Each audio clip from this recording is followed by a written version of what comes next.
Before we jump into this episode, I want to remind you that while Caitlin and Sophia are dietitians, we're not your dietitians. This means the information shared in the Food Freedom Fertility podcast is intended to entertain, educate, and inform. It is not a substitute for medical care. This information is not intended to diagnose, manage, or treat disease. Always consult with your doctor before making any changes.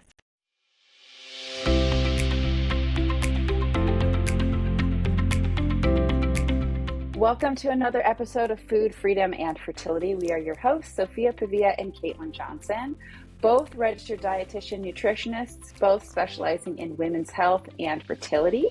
And today we are joined by a very special guest. We say that every time. Every guest on our show is very special.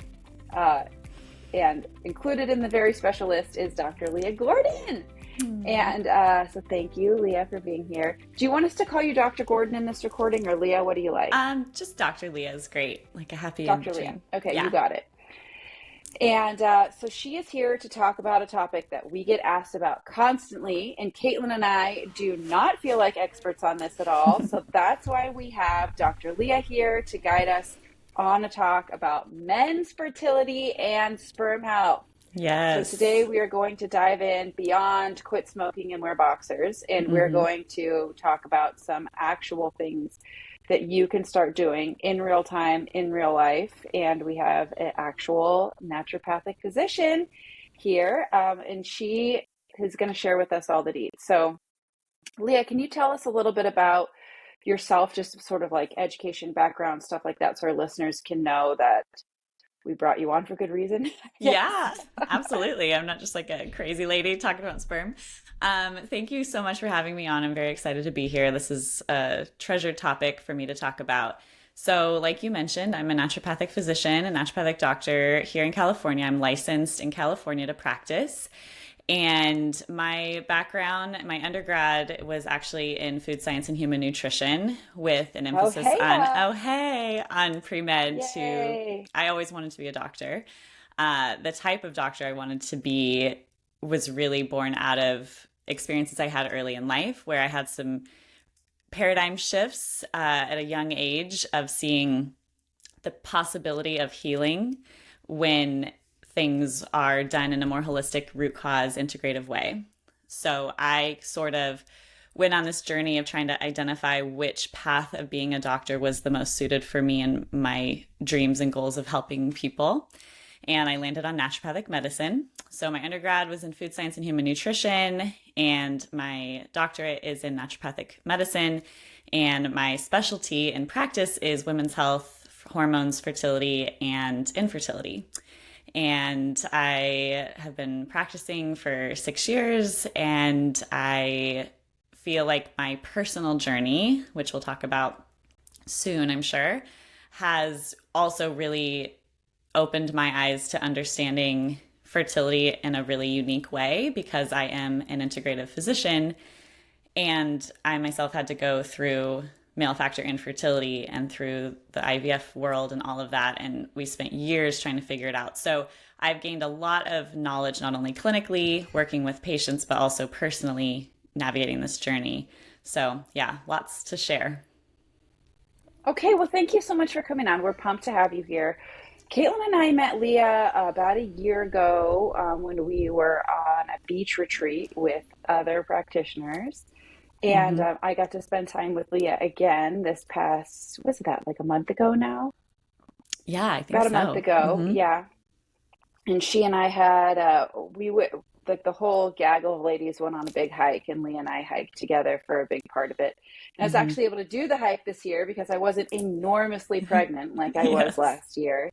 And that was really fun. And we got to spend some good time together. And so we're happy to have you here.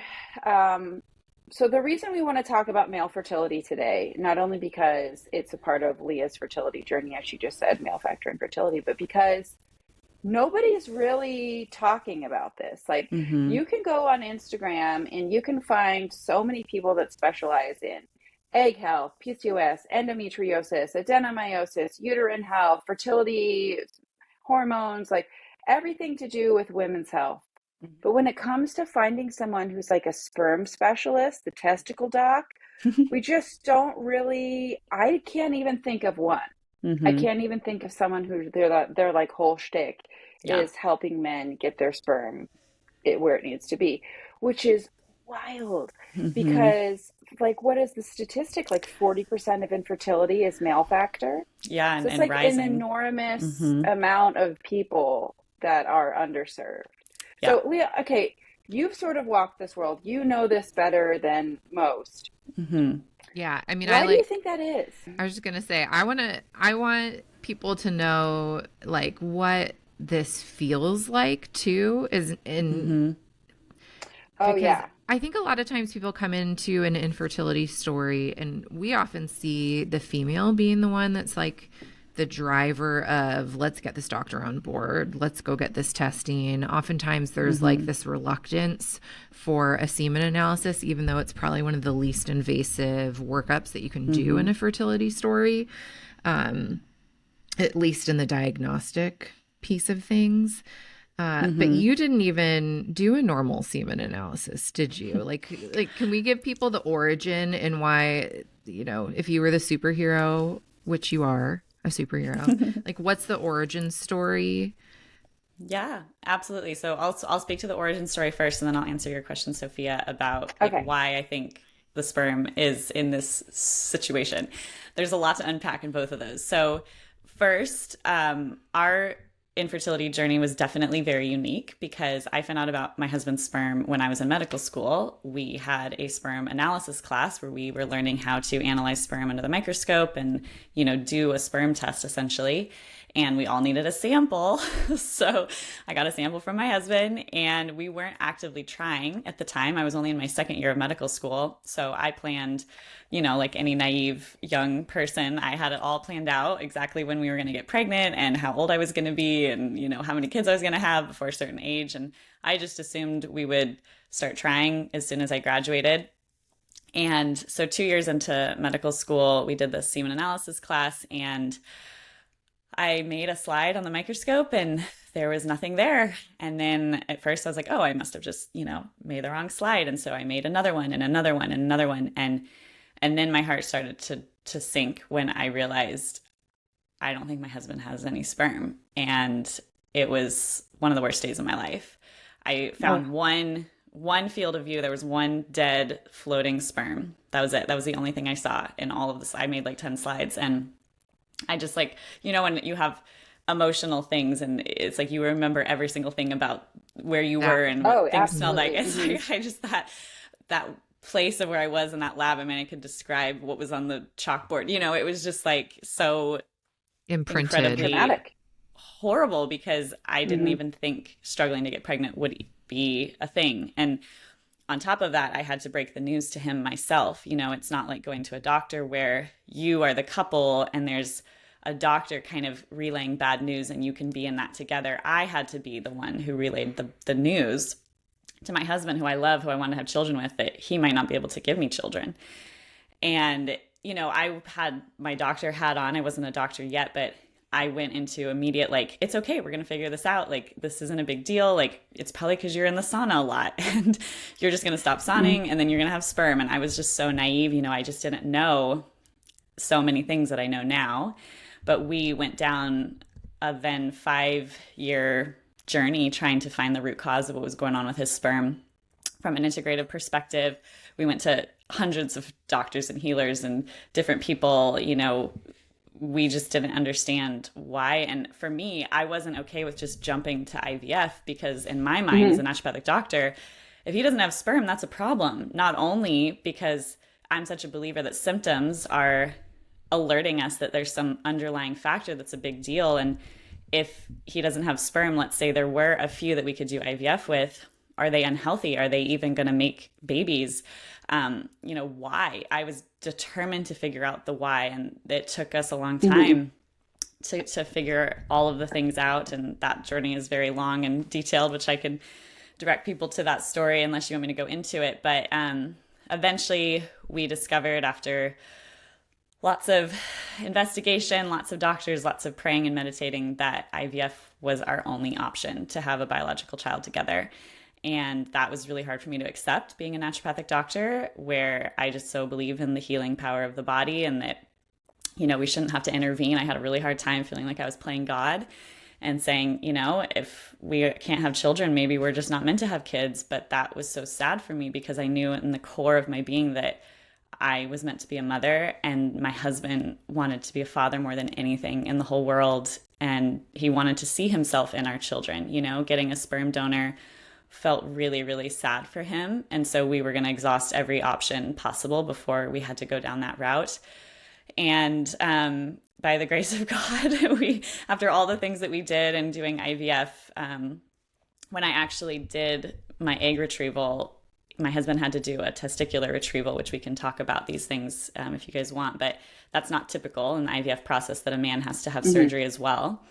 And I remember coming out, the second worst day of my life was I remember coming out of my egg retrieval. I chose not to do anesthesia because I thought I could handle it and I didn't want the medication. So I was awake and aware for my entire 15 egg retrieval pokes in my uterus and vagina, which was definitely something I probably wouldn't do again. And it was very emotional, because I relatively am healthy and fertile and fine, and it just sucks. And this is one piece to speak about the male factor for people who do have to do IVF. It's challenging. There's a lot of unique emotions that come up where I have to do these things, take these medications, do all of these things, even though there's nothing wrong necessarily, quote unquote, with me or my reproduction. And that is its own thing to navigate around. But I did it, and I was happy to do it because I wanted to have a family with my husband.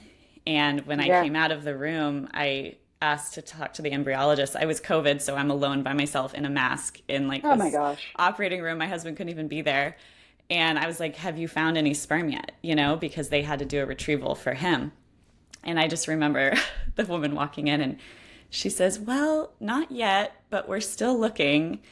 And my whole world just crashed. I was just like, I just went through all of that and we still might not have a family. It was horrible. I mean, I was just I lost it. I was just, it was all of the emotions I was holding, for him, which we can talk about that as well. Like the emotions of being a partner with the male factor in fertility just came crashing down. They felt so bad. They didn't even charge us that day. They're like, just go home. And it was just a horrible experience. And again, miracles happen, and we ended up with 4 embryos. They found enough sperm to make 4 embryos, and we transferred our first embryo, and that's my daughter, and she's perfect in every way, and I love her more than anything in the whole world. So that's as you should. A shorter version of our journey.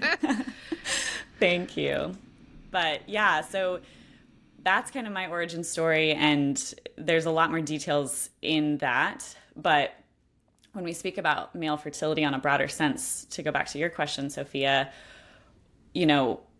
there are a lot of women who are experiencing issues with male factor and a lot of men experiencing issues with male factor. It affects both couples. So that's one thing I want to say is, one of my biggest things is male factor infertility is a women's health issue. And men are just ignored for so many reasons, which we can highlight all of those reasons, and I'm happy to go into them.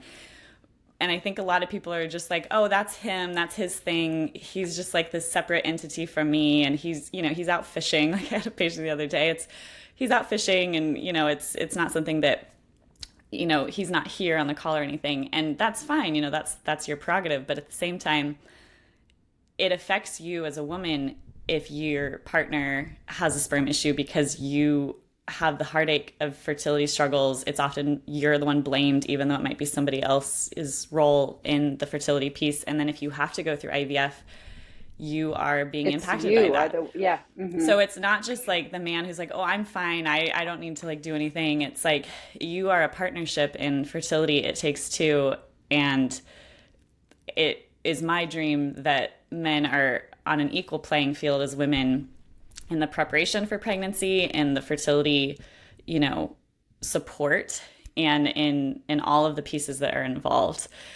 So why is male fertility the way it is? Again, I keep coming back to your question. We can unpack it. So if you have specific questions, let's unpack it. I think there's a lot. People wonder this. Yeah. So the statistics are really shocking. when we look at labs, I think a lot of people forget that just because a lab says normal doesn't mean that it is the same as it was a few years ago. In that, in the sperm world, and they do this in other capacities too, but in the sperm world, they just keep moving the range of what is normal so that the amount of male factor or sperm issues is not highlighted in the alarming way that it should be. For example, the powers that be, the WHO and the CDC and all of the people that kind of make the normal ranges, they just keep shifting that normal range down and down and down. So a man 20, 30, 40 years ago who would have been considered having subfertility or even infertility is now normal. And I did not know that shift. I knew a shift was happening in male fertility. I didn't know that the parameters of normal in a laboratory were shifting. Wow, that's fascinating. So the studies that have looked at this, most men in today's world would have been considered infertile in the middle of the last century, in like the 50s and 60s. Yeah. So male fertility, in my opinion, is such a bigger factor than even the alarming statistics that they even say it is.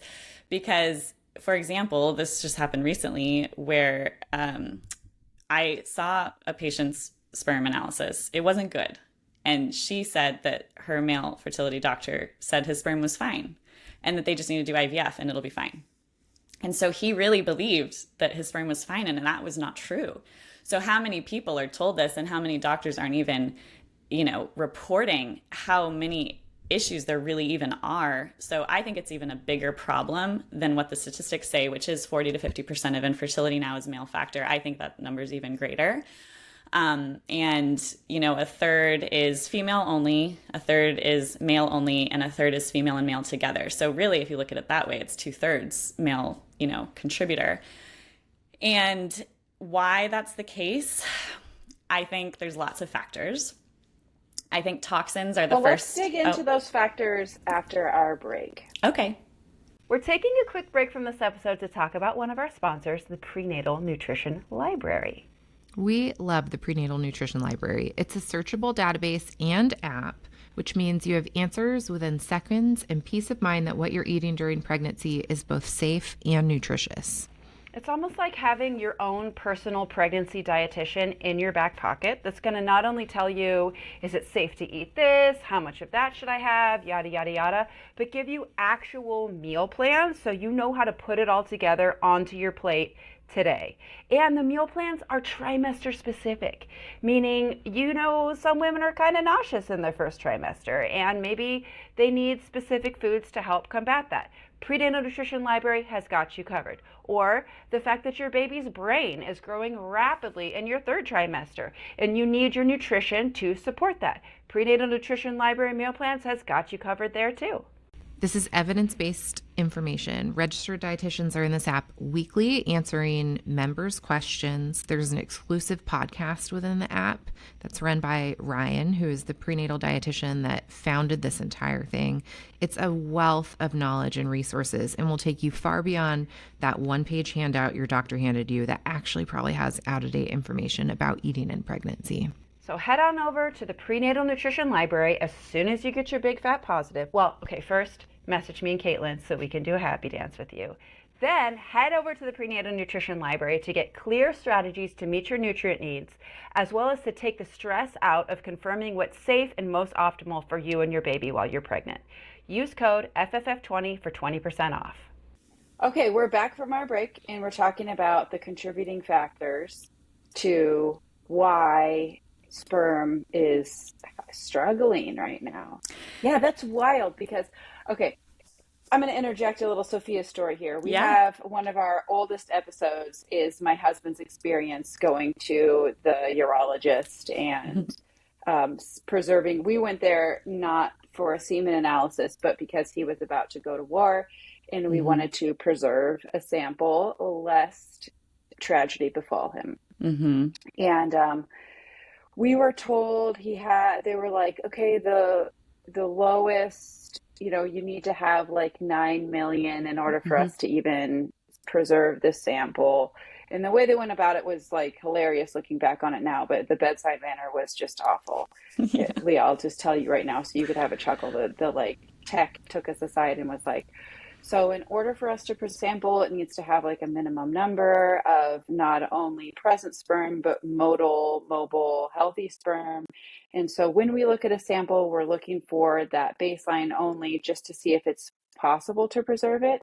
And the baseline that we need is 9 million.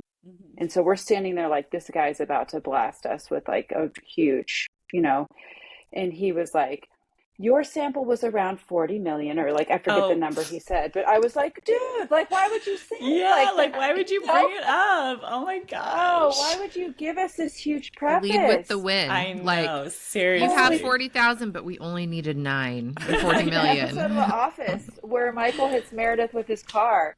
And he's like, Meredith was hit by a car. She was rushed to the hospital. The doctors worked hard and did everything they could. And she's going to be fine. Oh my God. And like, okay.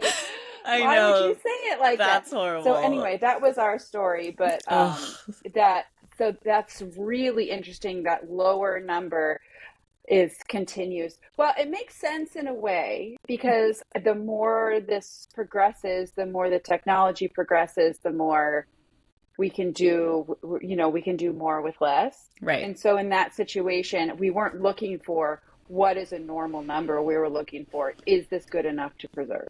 Right. And so, that makes sense, because and just for our listeners, given your story, so they needed 9 million to freeze. Your husband had 40 million. The normal of like anything that's below and what's considered infertile from a count perspective is 15 million.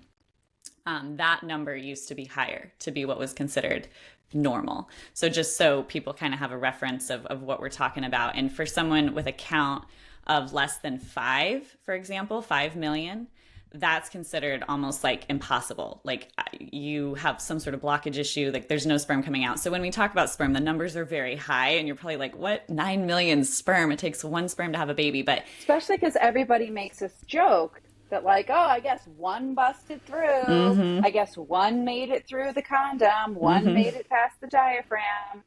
Yeah. There was just 1 hardy sperm that just couldn't keep it to himself. Yeah, exactly.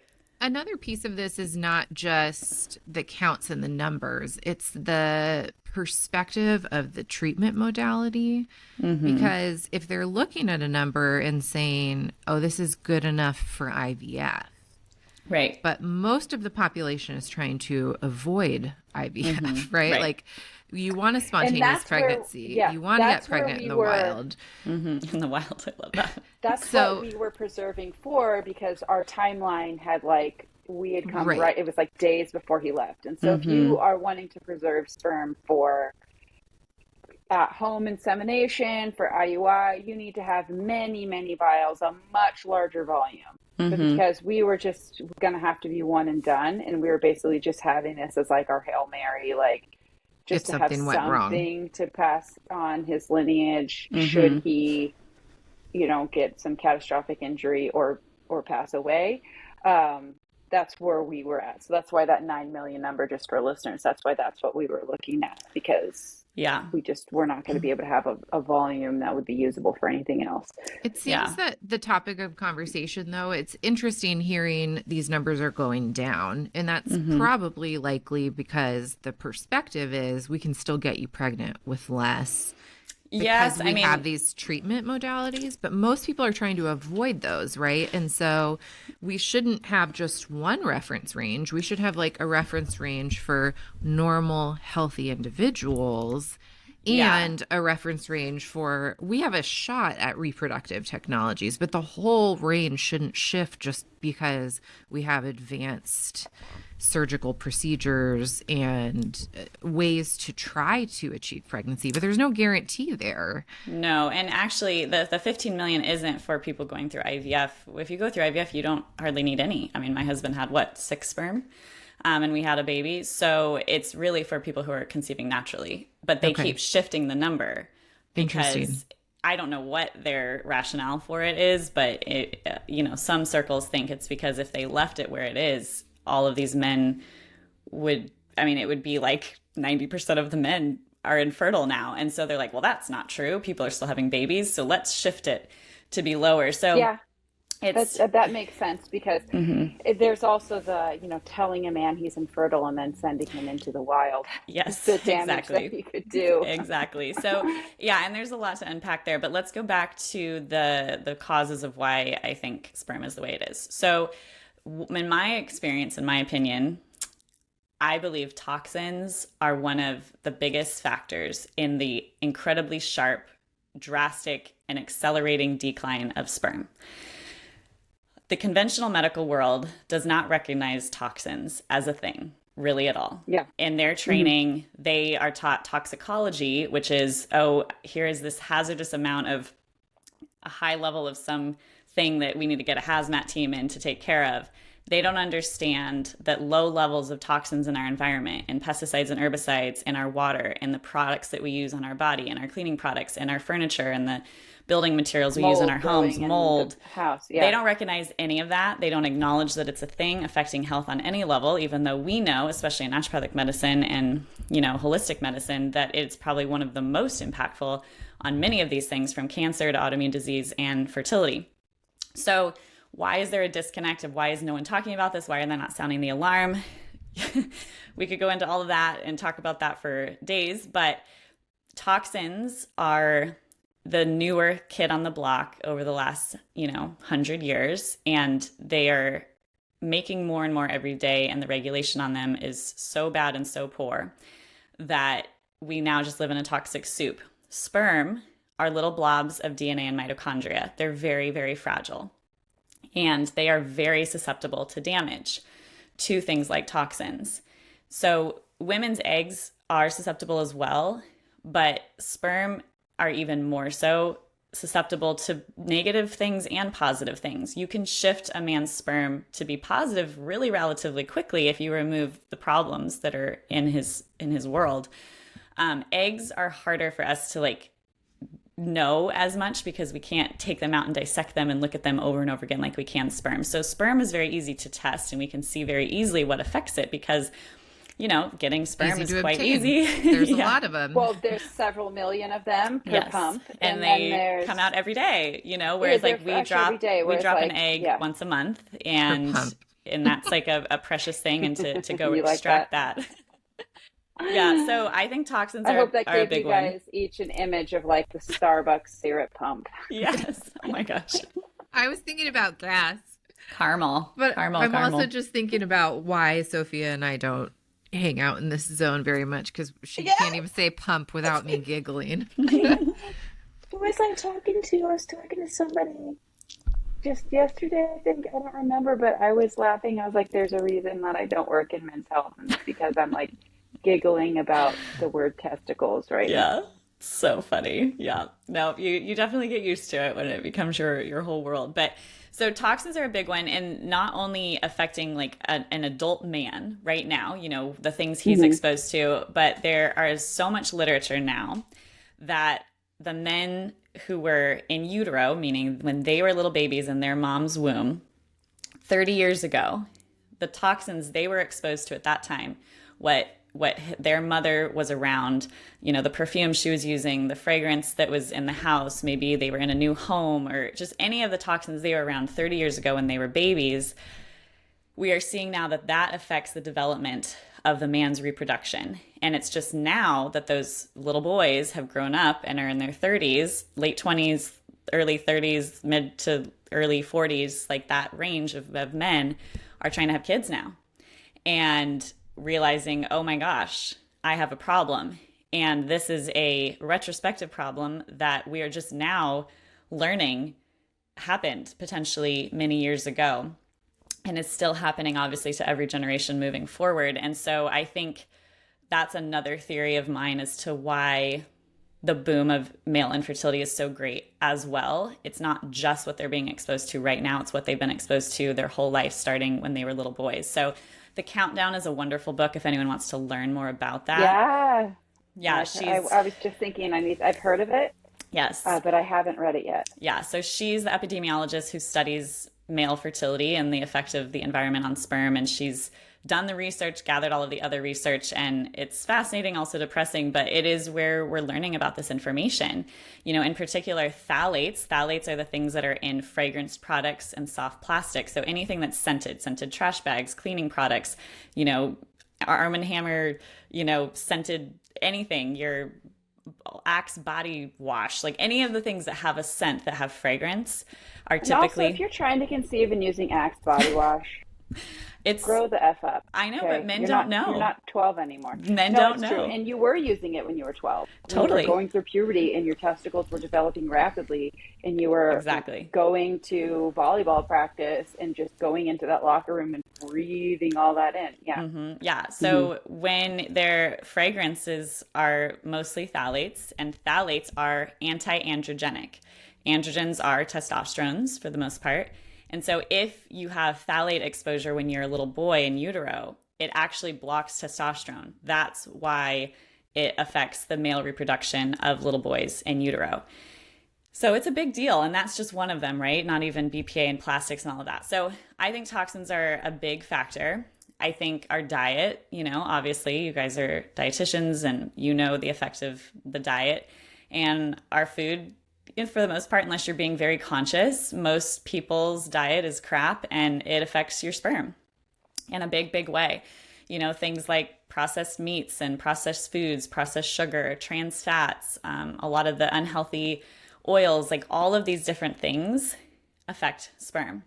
Alcohol affects sperm. I think men are stressed out more than ever. Stress is another huge factor. When you are stressed, your body is not prioritizing reproduction just like it does in women.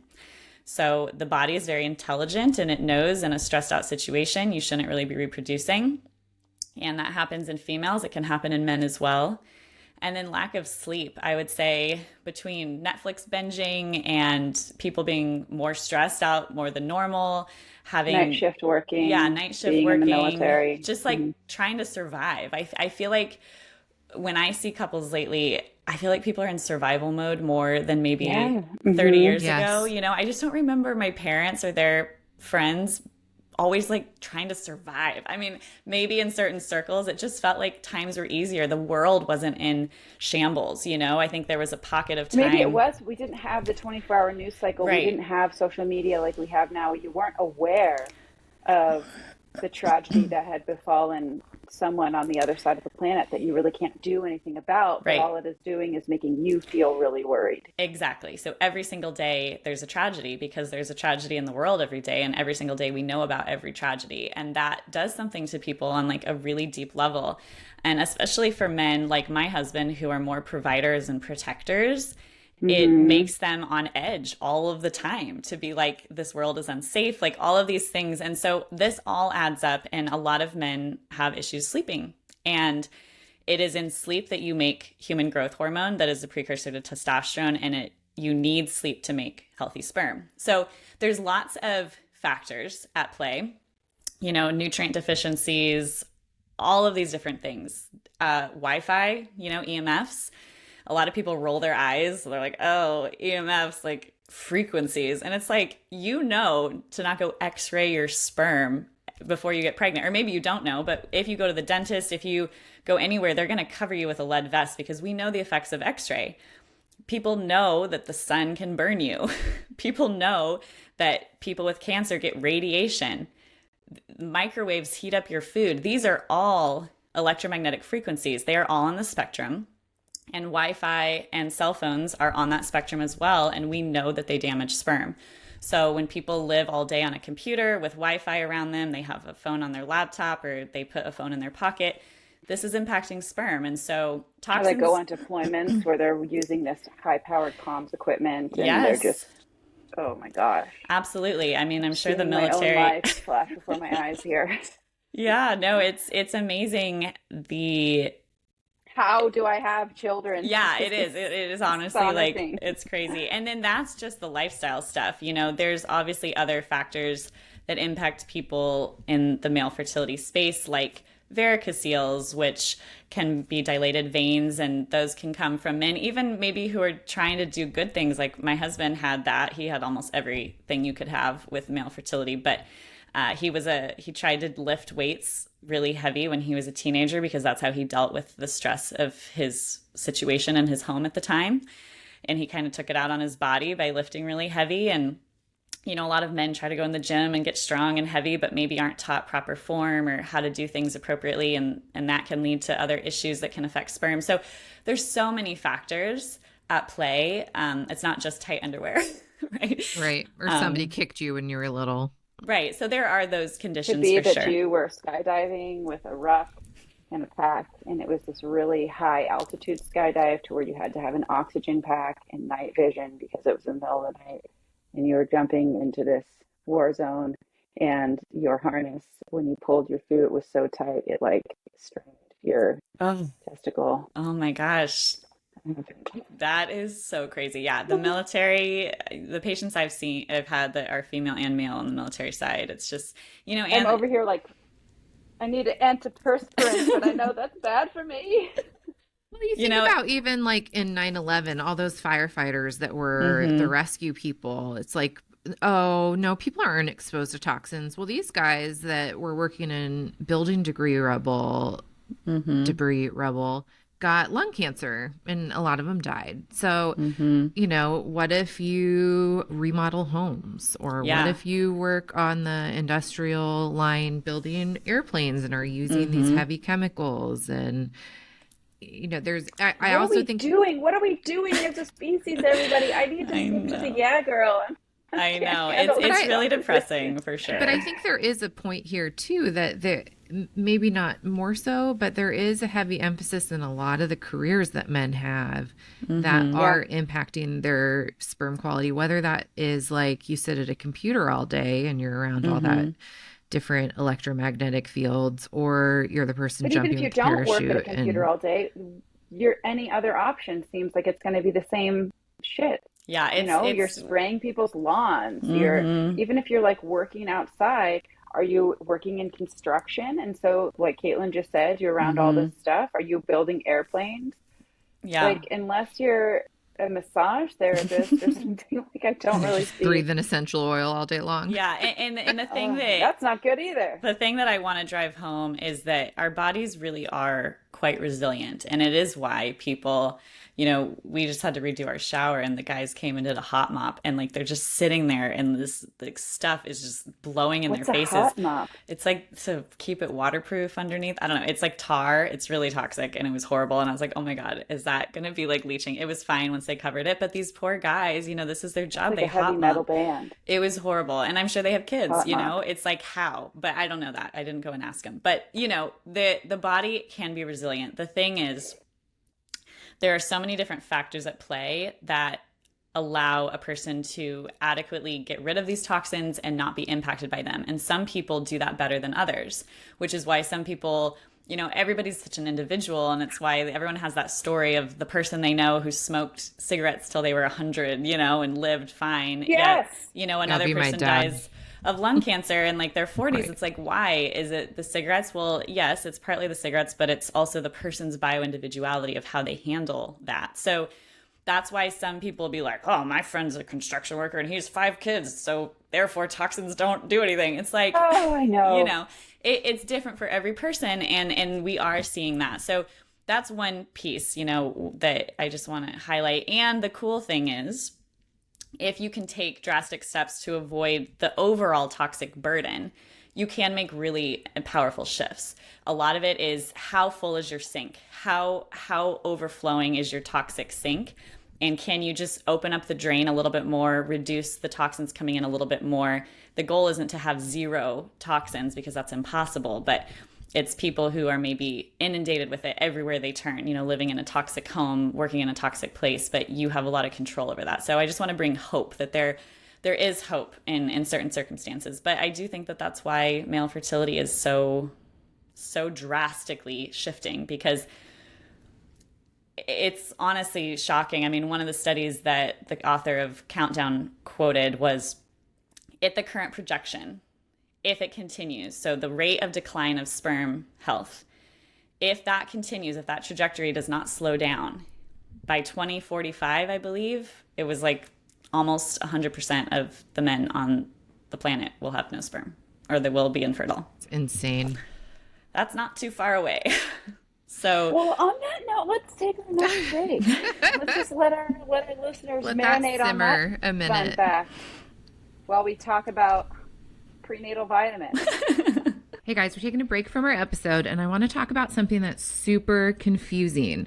When you head down the supplement aisle and you're looking for a prenatal, and on the prenatal bottle itself, it says, do not take if you're trying to conceive, pregnant, or breastfeeding. Like, what the heck? It says talk to your doctor if you are pregnant, could be pregnant, breastfeeding, postpartum, whatever. And every supplement has this. You go down the supplement aisle, you go shopping on whatever supplement website, and there's a disclaimer on every bottle of every single thing, which means that everything that you've been taking your whole life long is now a big question mark about whether or not you are potentially harming yourself by taking something where you're trying to be healthy. So that is why we partnered with Needed. Needed is a perinatal nutrition supplement brand that has a wide array of products specifically designed for women who are pregnant, trying to become pregnant, breastfeeding, or postpartum. So it's not just that these products like can work if you're in that situation, or oh, it's probably okay if you take it while you're trying to conceive. No. These products are researched, they are formulated, and they are put together specifically for women who are trying to conceive, pregnant, breastfeeding, and postpartum. This answers so many questions. I always get asked, like, what can I take? It's cold and flu season. What's safe? Needed has an immune support. That's safe whether you're trying to conceive, pregnant. It's even safe for your little ones. And it's not just immune support. They've got collagen, they've got hydration support, they have digestive support, they have prenatal multi. They even made a line for dudes. Needed is somebody we're really proud to be partnering with. So head over to their website and use code FFF20 for 20% off your order. Okay, so I'm having an emotional reaction to all of this data. Dr. Leah, you talked earlier about, we should go into the emotional piece of having a partner going through this. And I have some thoughts on that, but I'd like to hear yours too. Yeah. Obviously, that's why you're here. We want to hear everything you have to say about this. Totally. Yeah, the emotional side of going through male factor infertility is really challenging. I can't speak to every single person, but I can speak to my experience. And I have seen this, similar factors in a lot of the patients that I have treated. But for me, it was really hard because I wanted a baby. I had this maternal drive and this maternal calling. I've had it my whole life since I was a little girl. And as most people who go through infertility experience, like, you never think that you're going to have a hard time. That's not ever built into your fairy tale. It's always, I'm going to get married. I married my husband and we promised and talked about our children and our wedding vows, and when I had to break the news to him that he didn't have sperm, for me being a doctor, I just went into, we're going to fix this. And that was my coping mechanism. And we tried to do a lot of those things. And where it became really challenging was when I didn't want to be the doctor. I needed somebody to hold me and to hold me in my processing and my emotions of, oh, I might not be a mother, at least with the person that I love. And I might not be able to have a natural pregnancy. I might not even be able to, maybe have kids at all. I mean, I don't know. At that time, it's not like you immediately are like, oh, well, we'll just adopt. It'll be fine. And even that's so sad. I wanted my own children. I've always imagined being pregnant. It was what I wanted more than anything. And so someone as fascinated and invested in the human body as you are. Yeah, it felt very unfair. And not to say, and that's your adoption is beautiful and important and wonderful, and those are your children. And that's not what Leah's saying, is that it was this consolation prize that she just couldn't bear the thought of. It was that she had a different dream. Right. And that dream was really being challenged. Yeah. And, adoption is beautiful and perfect. And, in maybe a different circumstance, that would have been what path we went down. But it was just really hard for me to share with Mike, my husband's Mike, that I was struggling, because if I brought it up, that I was sad or that this is unfair or that, you know, any of those things, then he felt horrible.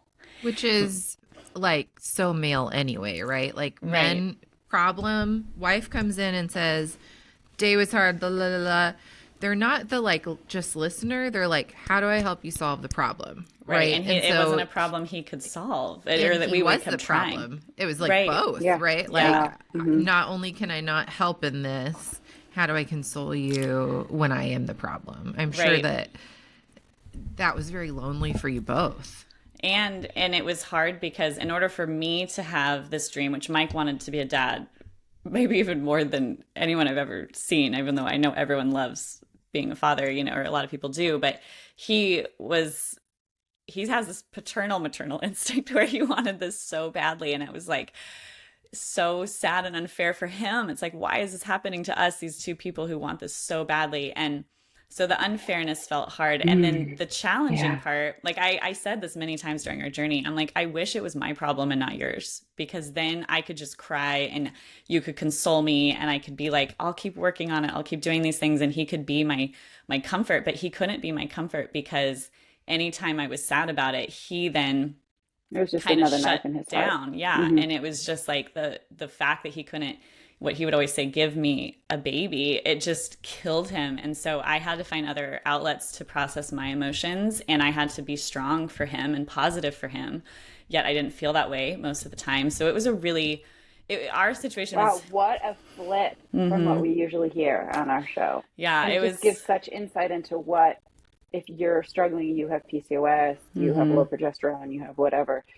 It just really, wow, you know, what a flip for what you are experiencing is what Mike was experiencing in this situation. Exactly. And for me, it's like anytime we wanted to do something, anytime I had this new idea of, okay, let's test this, let's do this thing, let's do IVs, let's chelate your heavy metals, let's do this surgery. It's like, it was all, he had to do it, versus if I wanted this baby really bad and I had an issue, I could take all the supplements, I could go through the pain, I could do all of the things. And it's like, I'm fine with that. I'll do anything.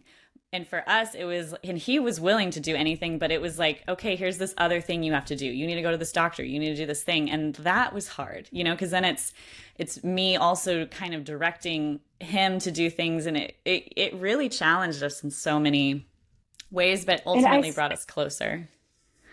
Well, that is lovely to hear, that it drew you guys together as a family, because that's the goal ultimately, is that we're trying to make a family here. Okay, we don't just need a baby. This baby needs a mommy and a daddy, and that's what we're trying to do here. And so if you're growing to hate each other because of your fertility journey, something needs to change. Right. But what I'm also hearing, how hard it is, you know, we're talking about your dream, Leah, about, you know, being a mother, experiencing pregnancy, like all of these things with your love for the human body and everything like that. Then I also see a lot of times in women's health practitioners, people in women's health circles, feminists, having this sort of deeply held narrative like, well, if this happened to a man, they would have had a solution 50 years ago. And if this was a man's issue, we would have every law in place to make it happen so easily. And so many of us cope with the injustices and pain and everything we see in the world by using this lens, you know, and how hard it is when that lens gets crushed, when you're like, oh, this is a man's problem. Oh, we have even fewer solutions than we do for women. Oh, this is happening to 40% of couples. So it's like, this is a huge men's problem. This isn't just the one-off, you know, like we hear about, well, men get breast cancer too. It's like, yeah, there's like 2 documented case histories ever of that happening. But like, while this is happening in huge numbers to men globally, and we still have no solutions, my narrative of everything is a man's, you know, this patriarchy is to blame for everything, I can't even hold that way I comfort myself. I can't even have that because now I'm seeing, man, we really don't have solutions to like anything. That really just What was really helpful to you in this like emotional process? Like what was what was one of those things? Was it therapy? Was Mm-hmm. it journaling? Yes. So my husband was like a lot of other men who had a harder time accessing his emotions and telling me about them. So there were a few times where we broke down and, I was like, we need to have communication. And to throw in another mix, this whole time since I met my husband, we were dealing with low libido and painful intercourse. So we were navigating infertility on top of all of that for me. Okay. So that's a whole other topic of conversation, but we have superseded, I would say, probably one of the most challenging situations that a couple can have, intimacy wise. Everything that had to do with our intimacy was a struggle. Yet we are now on the other side of it, having a baby and having the best intimacy of our entire lives. So I just want to give hope to people, but there were a lot of really dark seasons for me and for us, but we always, so what I will credit my husband with this, because I know in certain couples, this maybe wouldn't end up the case. And I hope that it would end up how ours did, where my husband was humble enough to, and willing enough to communicate and to not let his pride destroy our connection. He never let the pride, a lot of men hide behind their pride and, well, I'm not going to do that. Like, all of these things. And he was That's not natural. Yeah. Yeah. He was just so open and willing to do so many things, even though it was hard for him. He was such a trooper, all the surgeries, all of the different procedures. He's a man's man, by the way. He everybody. is. He's a man's man. He's tough as shit. He is. Okay. He is. He's not. He doesn't arrange flowers for a living. No. This guy. He is like, let's go. Protect. He is such an ultimate like man's man protector. But he also was so wonderful in that. And for me, because I let him have his process, and we still continue to stay connected, I went to a lot of healers, support, trauma release people, intuitives, really trying to understand. For me, it was a bigger existential crisis of like, why is this happening to us? Why is this happening to me? Is our only option IVF? Like, is that even okay? I mean, there was a year I remember I was seeing like a blend between an intuitive and a counselor. And I mean, there was a time I couldn't even say the word IVF. I couldn't even say it. It wouldn't even come out of my mouth because the grief that like welled up inside of me was so great. I couldn't even utter the words because like to me, the idea of doing that was just not okay, and here you are on a podcast talking about it. That's some big healing. I'm impressed with you. My husband and I both have gone into the deepest, darkest places that you ever could, and we didn't get here and where we are and have the relationship that we do now because we just kind of let it sit and time went by. And we have both gone into the trenches and have done the work. He's done amazing transformational work. I have as well, through lots of different avenues, but a lot of it getting to the deep underlying root traumas and triggers and all of the things. And so, yeah, I can speak about it now, but it has been a journey. And for anyone on this journey, I highly recommend doing that kind of work, not just talk therapy, but like actually getting to like the underlying trauma of really what's happening. And because it's layers upon layers of new trauma. It's old trauma, it's new trauma, and doing it together. Not that you have to be in sessions together, because we didn't. Mike and I didn't do that. It was all our own individual journeys, but we would always come back to each other to share authentically of like how we were doing and how we were feeling at different times. But yeah, it was a struggle for sure. It's a real example to me of like how you just never know what someone's going through or what they've been through. Because like when I met you, Dr. Leah, it was like, first of all, you're just one of the most beautiful women I've ever met. You're so almost sweet. Always smiling. Like you bring joy to conversations. You're very positive. I saw your husband. I saw your daughter. You just have this like beautiful family, right? And I'm sure if I had met you prior to having your daughter or even prior to pregnancy, from the outside looking in, you're like, wow, they've got it made. She's a naturopathic doctor. He's so studly. Like, what a beautiful couple.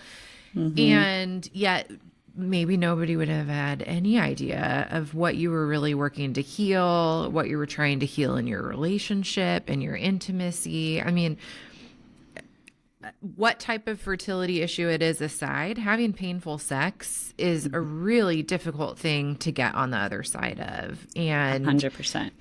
It's just kind of amazing hearing this and just reminding me, like, man, we need to be kind to people. We need to be loving. Nobody's ever been loved too much. We have no idea what that asshole at the store is really going through and why he blew you off as you just never know. Because I would never have known so many of these things about you unless you were so generous to like share and be transparent about it. Yeah, thank you. No, I can genuinely say that my husband and I are so happy. And I know that that's because we've done the work. It's not like we just put on a fake facade and like get through it, but really deep down, our insides are crumbling. We've had the crumbles. And so, but what the difference between us is that we go deal with the crumbles. I'm having a bad day. I've got the crumbles today. I'm crumbling on the inside. And my painful intercourse journey also was a big fuel to a lot of my inner work too. So I'm grateful for it now because I think that it accelerated and fled more, it threw more fuel on the fire of how much I needed to get to the root of all of the stuff. And, I say now, I didn't feel that way before, but everything I've been through, I am so grateful for because it has been the catalyst for the person that I am now and who I can help people with. But it didn't come easy. And I just want to give people that there is hope. There can be hope on the other side. But the difference between my husband and I is that we were both open and willing to do that work. And I see in couples where maybe things are struggling is that they aren't. So it's not the challenge that someone has in their life. It's the willingness to move through the challenge and get to the root of it and really come out on the other side, and in that way, I think it's amazing because there's no challenge really, in my opinion, that can be thrown at anyone that could destroy anybody to the point of something being unsalvageable if both partners are willing to do the work. Because we've been to some pretty dark places. It's been really hard in many ways. So, it's a crazy journey. Thank you so much for sharing that with us. That is huge. We're going to take our last break here. And listeners, when we come back, we're going to talk with Dr. Leah about solutions, what you can start doing in your family with your husband to start getting to the root of some of these fertility issues. We're taking a break to talk about our sponsor, Fertility Cloud. In working with hundreds of you ladies, we have noticed a problem that has come up. I know it's come up for me, Caitlin. It's come up for your clients as well. And that is not only finding a doctor who is going to know how to help you, but one that wants to. We have a lot of issues here, and sometimes getting a simple blood test or actually getting a medication or talking to someone who's actually an expert in fertility can not only take an insane amount of time, but it can feel like you're fighting your doctor. Yeah, or you're playing like Russian roulette to get in front of somebody who actually cares. We are so excited to be partnering with Fertility Cloud because they have a solution for all of these frustrations. Just last week, I had a client that needed right now care, and we couldn't get her in front of an OB. And she got a same-day appointment with Fertility Cloud and spoke to a reproductive endocrinologist and had a prescription that she needed in her hand hours later. This is a solution that our industry desperately needs, and we are so excited to present to you. So if you're in a remote area and you have to drive 4 hours to go see a doctor, or if you've been to multiple doctors and none of them seem to really listen or really care or want to take an approach that works for you, start up with My Fertility Cloud.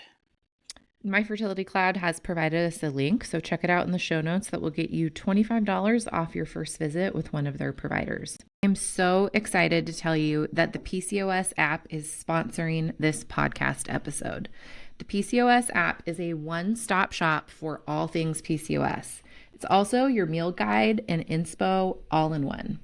If you love listening to me on this podcast and you feel like, hey, I want Caitlin to be in my ear every day encouraging me about how to manage my PCOS, then you have to go download the PCOS app. We have curated articles to answer questions that you have about PCOS. There are short snippets in the PCOS Answers podcast exclusive to the PCOS app.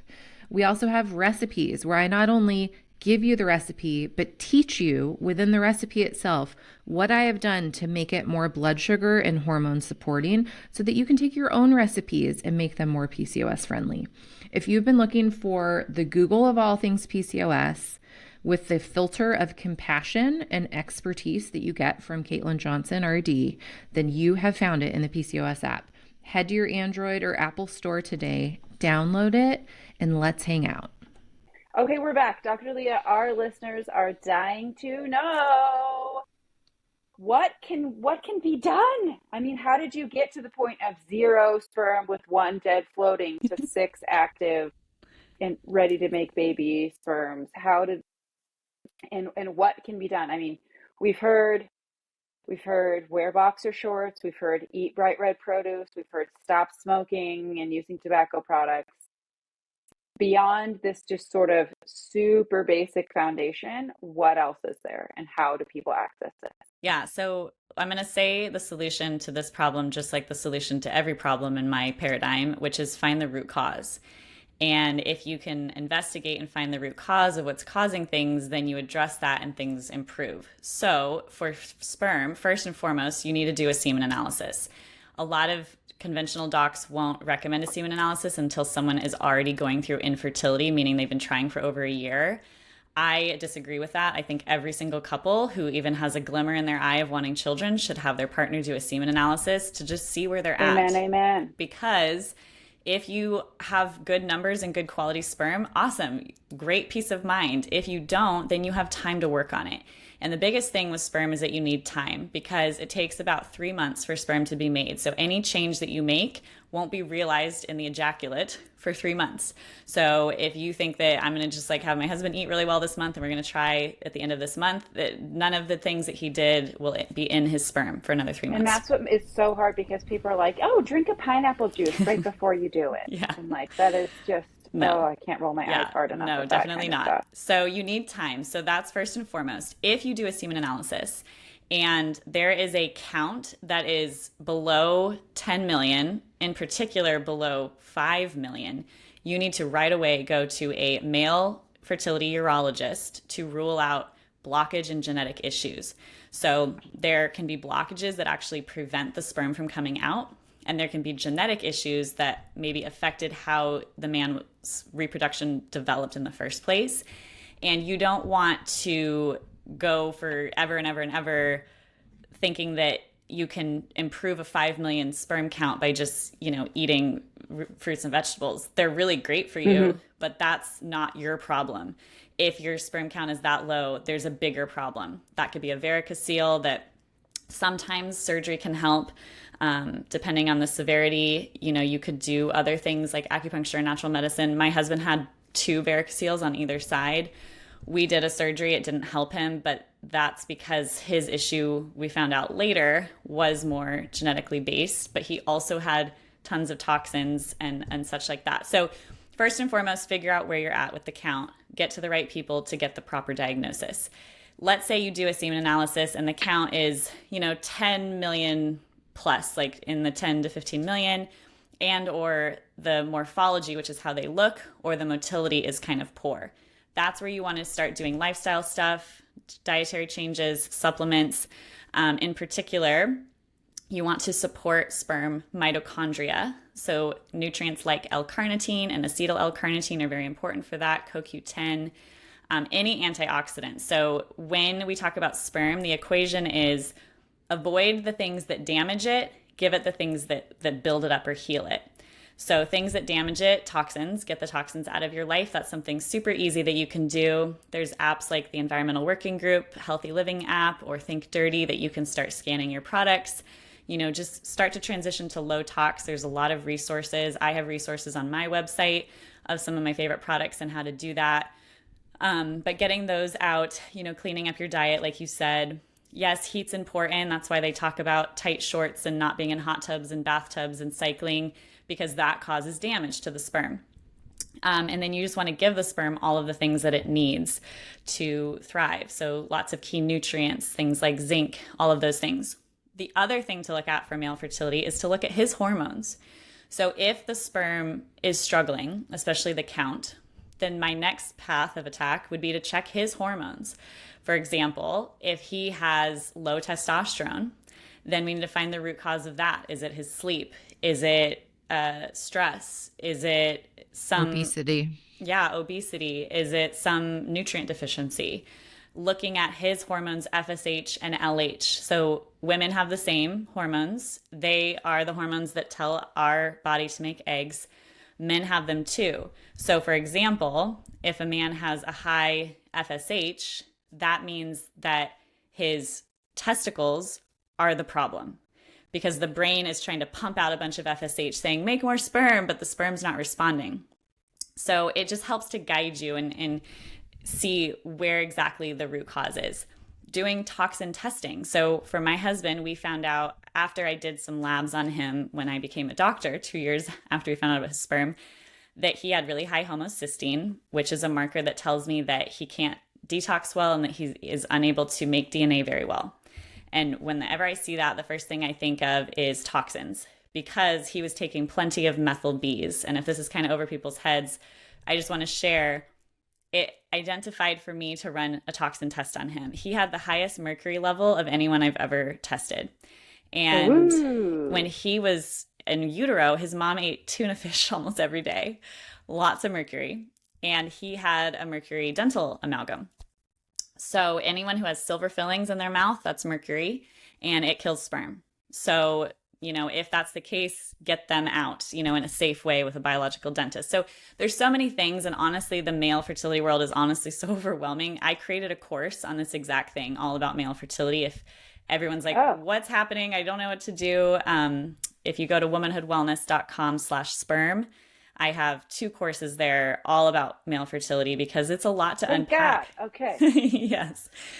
It's great to know. Wow, this is like, you can refer people to. I know. I wanted to share some things, but I know it can feel overwhelming, and it's hard for me sometimes to give general information because it really depends on the person. You're doing a wonderful job. Oh, thanks. It just depends on the person in front of you and what is going on. It's like, what annoys me a lot, this happens with libido and fertility, is people be like, oh, just like eat this one thing, that will help. It's like, well, not if that's not your root cause. It's not going to help you if you're not addressing. And that's what people want. They want it to be that. I know, badly. They just want it to be that. They want it to be so.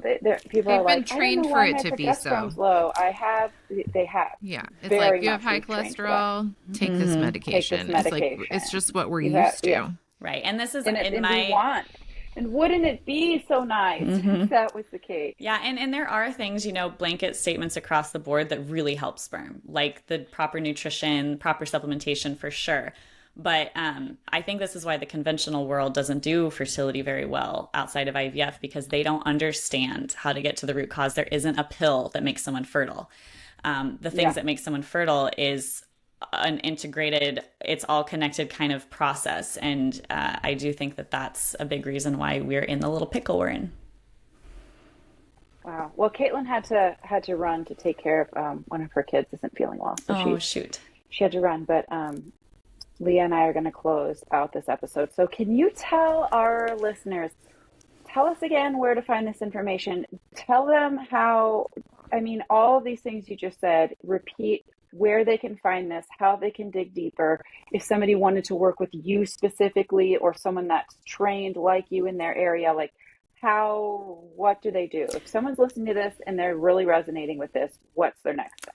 Yeah. So if you go to my website, womanhoodwellness.com/sperm, I have the resources for male fertility there. I also have my new program, the Fertility Formula, where it's both male and female combined together. And so you can check that out again at womanhoodwellness.com at the top. If you want to just get started really simply, I have a free quiz. If you go to womanhoodwellness.com/quiz, and it tells you your fertility type. and we'll give you tips that I have specific for you and your type. There are 12 types that I have identified. And so that's a really good and easy place to go start to get some tips. And on my website, I have resources for different supplementation for different conditions and different labs that you can test on your own. So there's just a wealth of knowledge there. If you want to follow me on social media, I'm at Dr. Leah Gordon, all one word, no punctuation. And yeah, those are kind of my things. I also have a free guide on the sperm link for anyone who does a semen analysis and wants to kind of know what is happening and what to look for. That's all there on that page. Excellent. Well, thank you so much for all of this. This has been, I mean, informative not only for me, but I know the listeners' minds are blown right now. And listeners, we know this has been sort of a heavy hour, that we've talked about some things that hopefully have given you a lot of hope that solutions are available. Yes. But also sort of like, whoa, like this is a scary thing to hear. So we want to close it out with our Yeah Girl positivity and share some things that are going really well in our lives. So Dr. Leah, do you have a Yeah Girl that you'd like to share with us right now? Yeah, I mean, I guess I don't know if this counts as a Yeah Girl, but I just want to give a glimmer of hope for right people. now. So I just want you to know my husband was diagnosed with incredibly high toxins, high FSH, high mercury, 2 varicoceles, a genetic condition that made it seem actually impossible for us to have children. And I get to leave this podcast and go hug my baby girl. And she's his daughter and she looks just like him. And so there is hope and there is a path forward and a way. It doesn't have to be via IVF, like ours was. There's so much hope. I see so many things shifting. So although this is a heavy topic and it's important to pay attention, I want you to pay attention to your male partner. There is hope. And the thing that is going in my life is my daughter. I love her more than anything. She's just the best thing. And I can't wait to hopefully have more of our little baby embryos. That's really good, Yeah Girl. That's dumb compared to that. No, it's not. Nothing's dumb.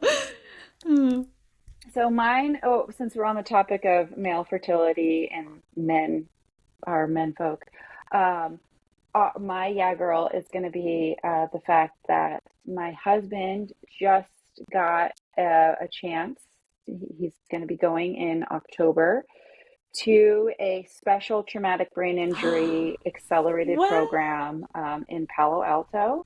Wow. And we were there. The wait list is like years long to get on this, but due to the nature of his conditions, as well as his veteran status and various things like that, he was able to fill in for someone who there was a cancellation. Oh my gosh. So he is going to be able to go do that. It's 3 weeks intensive. So he's going to be gone for 3 weeks at the end of October. Going to miss our 5th anniversary, which we'll have to celebrate before or after, hopefully, when he comes home with a bunch of healing. But that's my Yeah Girl, is we've been sort of waiting on this. These people are really the best in the world when it comes to traumatic brain injuries in combat veterans. And so we're really, really pumped that he's going to go do this. He's had a couple friends that have gone and done it, and they have just said it is absolutely life-changing. I mean, they were looking at their career ending, and they went and did these therapies, and now they're still able to live life. And so, that's amazing. Really pumped. That's a huge Yeah Girl. Yay! Is that my husband's gonna go and do that? Yeah. So awesome. There we are. Well, this has been another episode of Food, Freedom, and Fertility. I'm your host, Sophia Pavia. Caitlin had to biz out, and Dr. Leah Gordon has been here sharing her expertise. Listener, if you liked this episode, if you liked it a little bit, if you loved it, regardless, please give us a rating and a review. If you know people in your life, like let's say maybe your husband, your neighbor, your friend, someone you know is sort of struggling, and you don't want to overtly blast them with your opinions, you can share this episode and you can say, I just listened to something that was super interesting and made me think of you, and send them this episode. You can also subscribe so you never miss an episode. And really the reason that we are telling you to do all these things is not because of our own desire for promotion, but because algorithms are real, and this really helps people who are struggling, who are facing these difficult diagnoses and fertility problems. This helps them find us. So like, review, subscribe, rate, do all the things. Thank you so much for listening, and we will catch you next time. Thank you.